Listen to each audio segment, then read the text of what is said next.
evening. My name is Phillip Bloc, and I'm running in the Great 168, which you're actually in the heart of. So welcome to my home district here. Thank you. Why am I running? Well, I learned one thing that when I ran and became a councilman in Chester Heights, that when there's an issue, you can really make a difference. And I've really had a wonderful experience representing Chester Heights and working for the people there. But you all know Harrisburg does not listen to us. Harrisburg does not have democratic ideals, and we need people like us there to represent what we need. And I feel I am the person to do that for you all, to be your voice there, and to listen to what you need and take it to Harrisburg. The key thing that's important into this district, as Kristen said, is the Mariner East 2 pipeline. I have a BS in chemical engineering and a PhD in chemistry. I understand what's going through that pipeline, how dangerous it can be, and what we should do to protect ourselves. But it's not only that. I understand the loss of home equity and the impact that has on people and their retirement savings.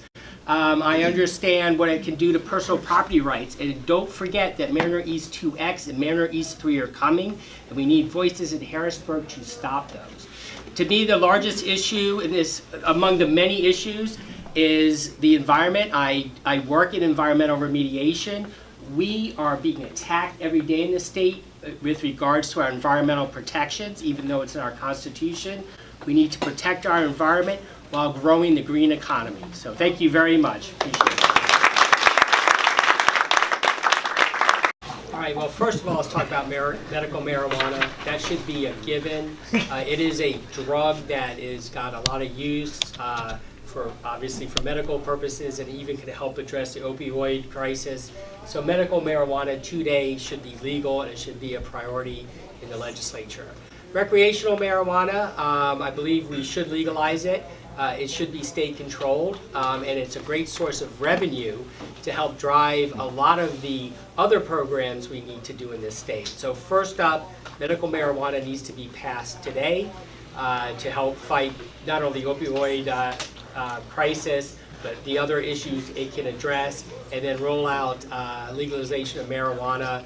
I would like to see it state controlled so we can take full access of the monies generated and the revenues to help support other things we need to do in the state. Well, there's several, but I'll pick my top three here. First of all, I will agree with Tim and Bonnie that we do need a sustainable minimum wage.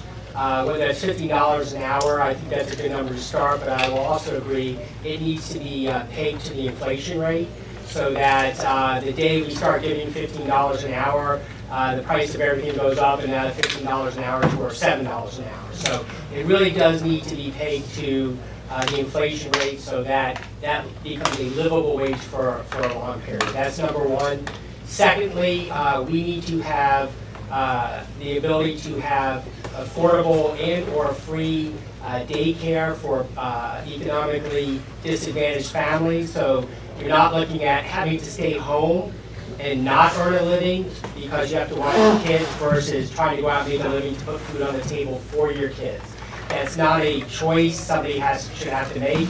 It's also a women's rights choice. You should have the ability to go get a job and provide for your family. And then third, in developing a green economy, we need to have the ability to retrain unsustainable jobs in the fossil fuel industry that are not sustainable, that will not be here 5 to 10 years from now. We need to start taking an active look at retraining and allowing retraining of a workforce that may be out of a job in 5 years. Let's retrain them starting today. Thank you. Okay, there's several, but I'll stick with my top three. First of all, we need a ban on assault rifles and military-style weapons, period. And I'll talk about how we get there in a minute.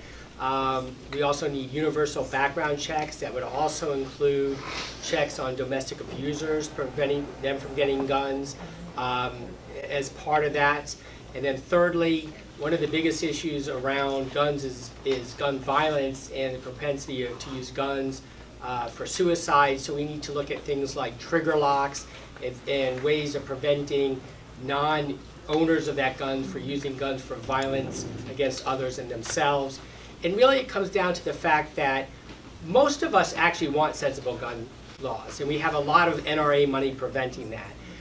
We already have sensible gun, weapons policies. You can't walk down the street with a rocket-propelled grenade launcher. As a society, we've already set some limits on what we can tolerate as a society. We just need to convince the people out there and get the NRA money out so we can move towards military-style weapons out of the hands of the street and start convincing people that our children's lives and our lives are important enough that we can make sensible, reasonable steps to meeting those needs. So those are my top 3 priorities on gun. Thank you. First of all, just to let you know, I actually left my job to focus on this campaign because it's extremely important. And as of today, I actually knocked on my 2,000th door in the district. And it is my intent that my focus is going to be your state representative. So what do I want to do? When I get elected in November, and I don't mean to upstage you, Jen, but it is actually, unless I'm traveling on vacation with my family, I am committed to holding a town hall every week somewhere within the district so that I am out there hearing what people need to say. Secondly, actually, as I walked around, most people don't even know who the current incumbent representative for the 168th is. That's terrible. If you don't know who your representative is, they're not representing you. And if you happen to get this person's newsletter, like every other legislator in the state, they're fluff pieces about shaking Boy Scouts' hands, which are important, but it's all about building them up for the next election. My newsletter will tell you what legislation is coming up and what that legislation means to you. If you want to be an uninformed resident of the 168th, it won't be because I haven't told you. That information will be there. And finally, the 168th is actually predominantly Republican. So what does that mean? It is incumbent of the representative to represent everybody. I may not agree with what one of the residents of my district says, but I will guarantee I will listen to them and give them 100% of their time and hear what they have to say. Thank you.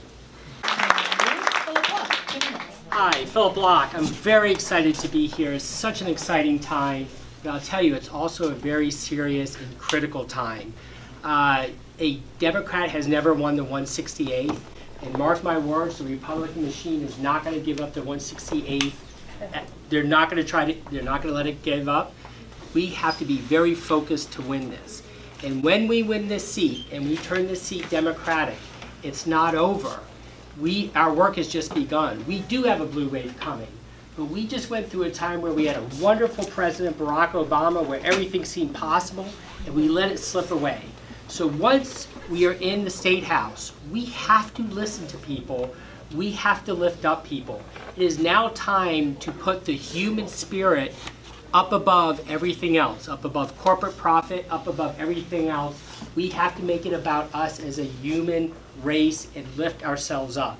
We are at a time that is so critical that when we look at the legacy that we leave to our kids and all of our descendants, are we going to leave a legacy of a great environment or one that we've destroyed it?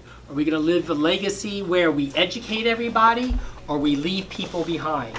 It's time to choose the legacy that will bring us up as a people, and we need to communicate that so that not only do we win this year, we keep on winning and we bring the democratic ideals that hold us all together to everybody in this state.